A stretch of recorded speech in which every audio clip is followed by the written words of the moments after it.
Noise kills 200,000 people a year in Europe. Noise like this, according to the European Union, is reducing the health and the quality of life of 25% of the population of Europe. 2% of the population of Europe, that's 16 million people, are having their sleep devastated by noise like that.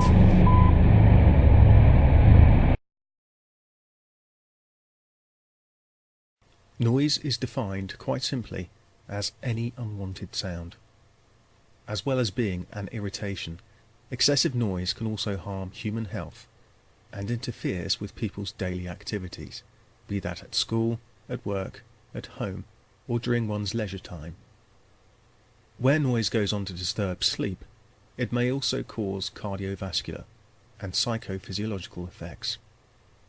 It can reduce physical and mental performance and provoke negative changes in behaviour.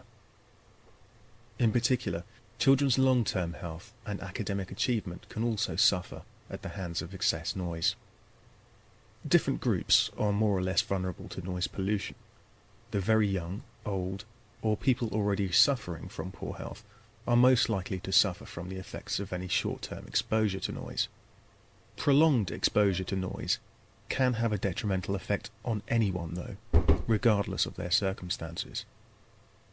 It's therefore important that sufferers address the issue as soon as possible.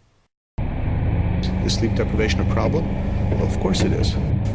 If you lose sleep over time, it'll affect your mental health, it'll affect your physical health. This is settled science, this is not speculative.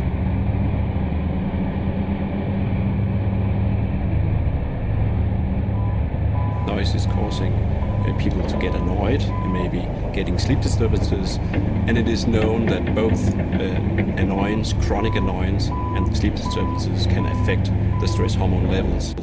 And if you've got stress hormone disturbances over a lot of years, it increases the risk of developing different diseases.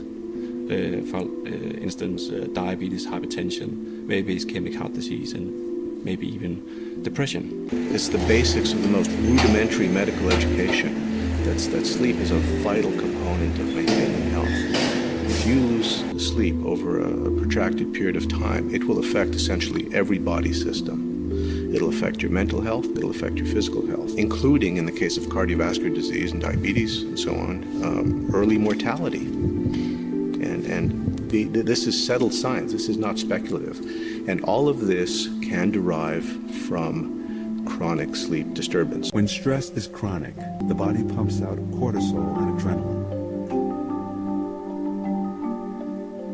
But too much of these stress hormones over time can increase arterial plaque, raise blood pressure, and weaken our immune system, increasing our risk for almost every chronic disease, including heart disease, the leading killer in America.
Social conditions and policies can determine who will be sicker, who will die sooner.